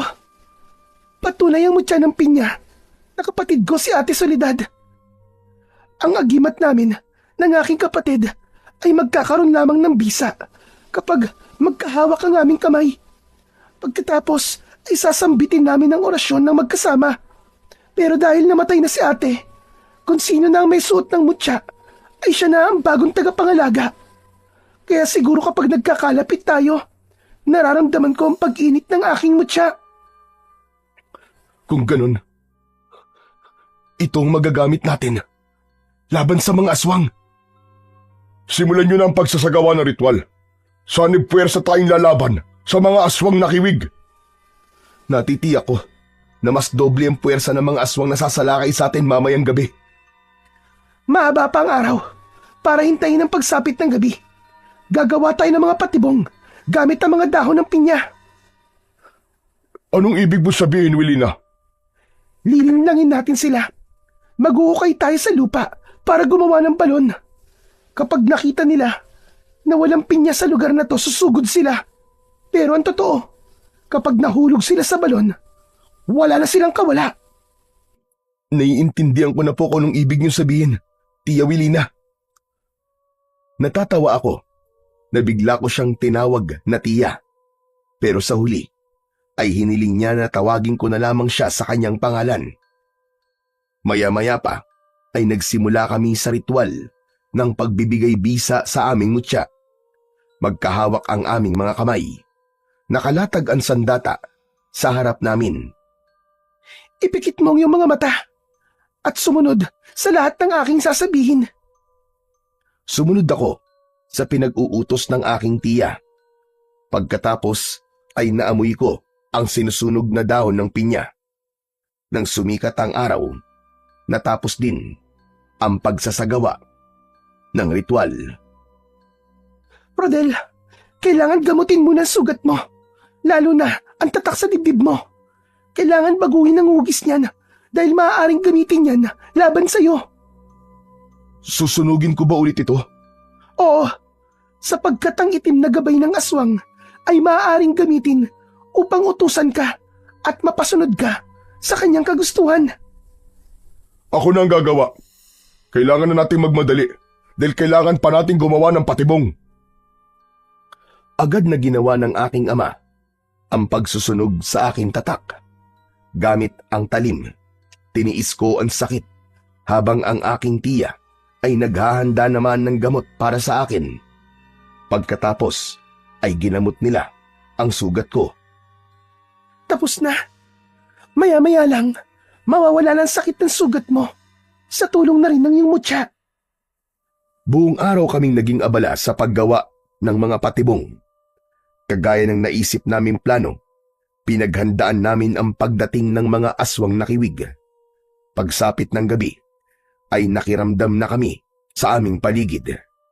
Maya-maya pa, ay naramdaman ko na rin ang pag-iinit ng aking suot na mutya ng pinya. Nandito na sila, Tay. Hindi ako maaaring magkamali. Nararamdaman ko na rin sila, Rodel. Bumundol ang kaba sa aking dibdib nang maramdaman ko ang mabigat na presensya sa aming paligid. Maya-maya pa, ay isa-isa na ngang lumitaw ang mga tao sa aming harapan. Humanay sila sa palibot ng taniman habang nasa gitna si Mang Saur at nakangisi. Aba, mukhang tinanggal ninyo ang tanim na mga pinya. Handa na ba kayong mamatay? Kayo, handa na rin ba kayo mamatay mga diablong buwang kayo? Wala nang sagabal sa magiging labanan natin. Inalis namin ang mga pinya. Siguro naman, patas na ang magiging laban natin. Patas ba ka mo? Hindi uso sa akin ang patas na laban. Ang mahina ang siyang unang mamamatay. Itinaas ni Mang Sahur ang kanyang kamay at sa pagbaba ng kanyang kamay ay sabay-sabay na nagpalit ng anyo ang mga alagad nitong aswang.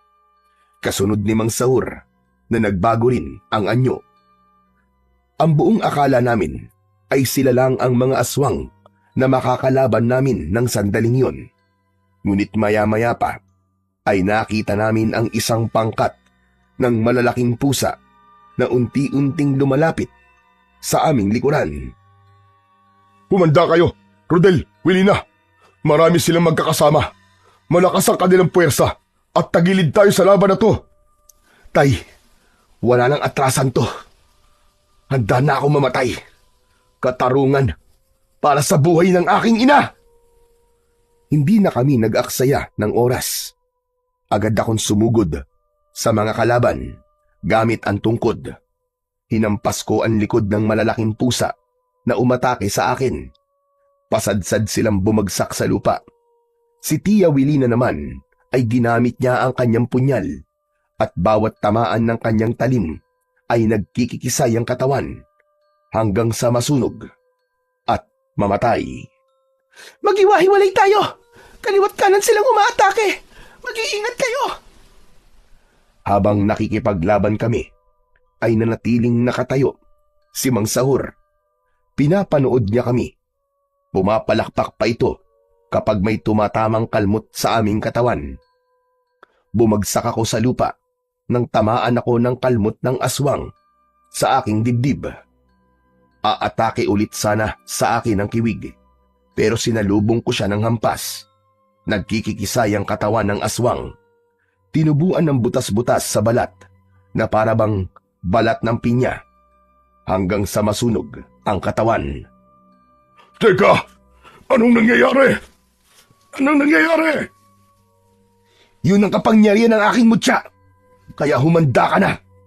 Dahil ikaw naman ang isusunod ko. Inatake ko ng suntok si Mang Sahur. Ngunit hindi ko inaasahan ang sunod niyang ginawa sa akin. Gumanti siya ng isang malakas na suntok sa aking dibdib at sinaksak niya ako ng kanyang matatalim na kuko sa aking tiyan. Halos mamilipit ako sa labis na sakit. Nakita naman yun ng aking ama. Anak! Tumakbo pasugod sa amin si tatay. Ngunit sinalubong siya ng suntok ni Mang Sahur. Bumagsak ang aking ama ng pasadsad sa lupa Pagkatapos, ako naman ang ibinalibag ni Mang Saur. Bumagsak ako sa tabi ni tatay. Nakita kami ni Tia Wilina. Nilabanan niya ang pinuno ng mga aswang nakiwig na si Mang Saur. Bumagsak sa lupa ang pinuno. Sa kanya binalingan ang mga alagad nito. Isa-isa silang nahulog sa ginawa naming patibong. Lalong nagalit ang pinuno nang makita kung paanong nahulog sa patibong ang mga alagad nito. Tumulo ang malapot na laway ni Mang Saur na may kasamang dugo. Kasunod ang pagsugod niya sa kinaroroonan ni Tia Wilina. Mabilis akong bumangon para pigilan ang pinuno ng mga kiwig. Ngunit nasunggaban na nito si Tia Wilina. Pagbastad mo kung ano ang ginagawa ko sa mga taong kumakalaban sa akin. Mula sa aking harapan, sinaksak ng kuko ni Mang Saur si Tia Wilina. Bumagsak siya sa lupa. Kaya naman, nagkaroon ako ng pagkakataon para umatake sa kanya. Hinampas ko siya ng tungkod. Lumapat ang tinik ng dahon ng pinya sa likod ng aswang. Namilipit siya sa labis na sakit. Nilapitan ko naman si Tia Wilina. Tia, ayos lang ba kayo? Huwag mo akong alalahanin. Mababaw lang naman ang sugat ko. Muli ako napasulyap kay Mang Saur. Nakadipa ang braso niya at nakalantad ang kanyang mga kuko, habang si tatay naman ay patuloy sa pakikipaglaban sa mga natitirang alagad ng aswang. O ano? Dito na kayo mamamatay. Walang kwenta ang mutya nyo kumpara sa aking lakas. Nagkakamali ka. Ikaw ang mamamatay dito. Siraulong aswang! Inalalayan kong tumayo si Tia Wilina. Pagkatapos ay matapang naming hinarap ang aming kalaban. Wala kaming sinayang na pagkakataon.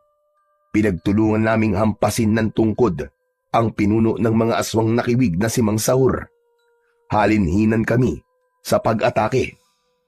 Habang paatras siya ng paatras, nagkatinginan kaming magtiya dahil nabuo ang plano namin.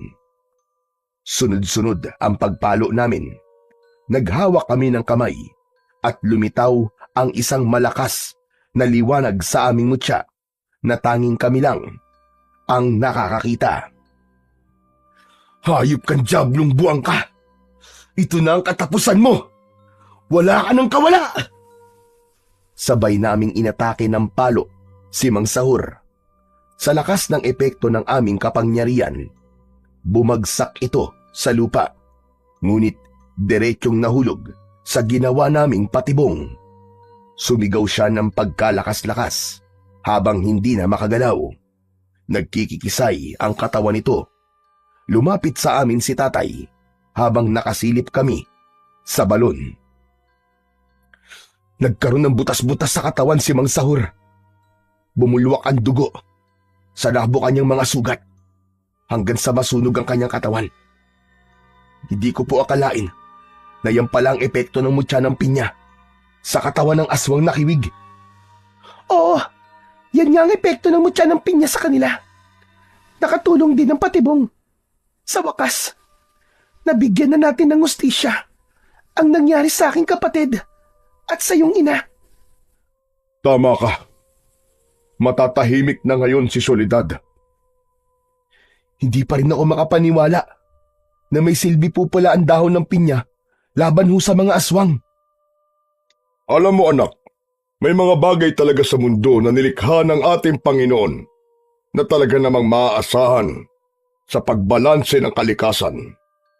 Tulad na lamang ng dahon ng pinya, na bukod sa masarap at matamis ang bunga nito, abay sino bang mag-aakala na magagamit pa itong sandata kontra sa mga kampon ng kadiliman?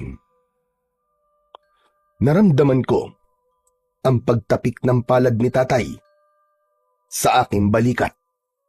Saka ko lang naramdaman ang pananakit ng aking katawan dahil sa tinamukong sugat. Maya-maya pa ay lumiyab ang katawan ng mga aswang nakiwig at tuluyan ng naabo. Kinabukasan ay para bang walang nangyari. Nilinis namin ang kalat. Ang bunga ng mga pinya ay dinala namin sa bayan para ibenta. Ipinagpatuloy din namin ang buhay namin bilang mga magsasaka sa taniman ng pinya. Si Tia Wilina naman ay bumalik sa lugar niya. Pagkatapos ng mga nangyaring yun, natutunan ko na ang simpleng halaman na dating ayaw na ayaw kong alagaan ay may silbi pala at nagligtas sa aming buhay.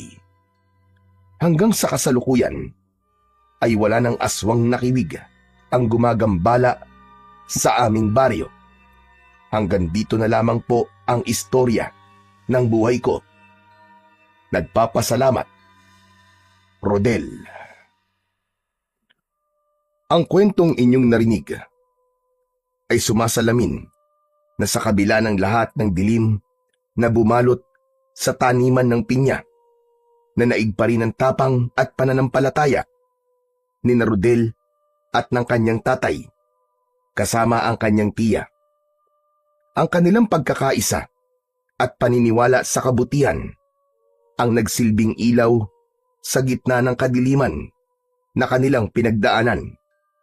Sa wakas, nabunyag ang mga lihim ng nakaraan at muling nagtagpo ang landas ni Rodel at ng kanyang tiya sa hindi inaasahang pagkakataon.